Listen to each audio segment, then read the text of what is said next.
More than 2,500 police officers squaring off against hundreds of protesters as I speak. Illegally built homes in the West Bank outpost of Netiv Haavot are being demolished. The High Court ruled that all of those homes are built on private Palestinian land, and right now those homes are being demolished. Let's go live now to our senior defense correspondent, Shai Ben-Ari, who was at the outpost of Netiv Haavot covering the protests for us. Shai, what's happening around you right now?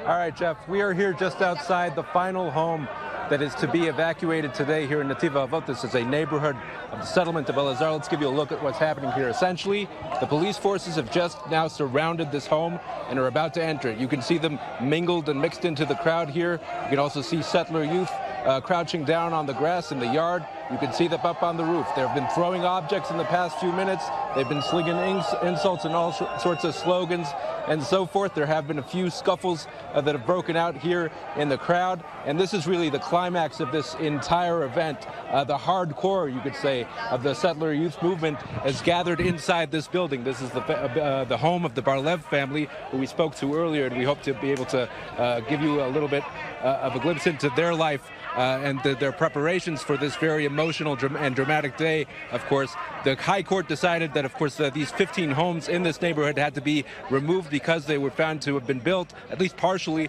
on Palestinian land. Naturally, the residents here feel very strongly that that is a mistake. They have been promised 350 homes, new homes, to be built in the same neighborhood.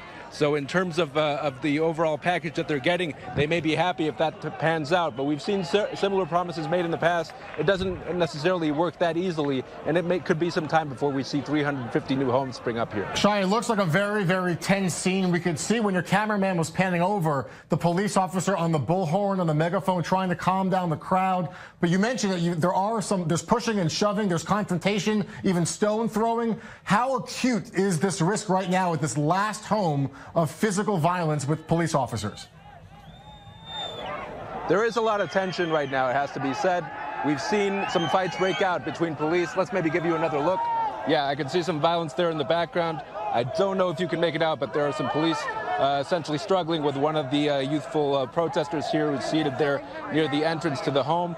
They essentially have to remove all these people from this premises before this operation is complete. I wouldn't say that they've been using the full extent of the force that is available to them. I've been in similar situations in the past, and when the police use all the force that they have at their disposal, this kind of thing could be over in an hour. I would say right now they're being relatively gentle, at least in terms of what they have at their disposal. Again, I don't expect this to last too much longer. We expect this operation to be completed in terms of the removal of this people from this building in the next hour or a few more than that. All right, Shai Ben-Ari reporting live.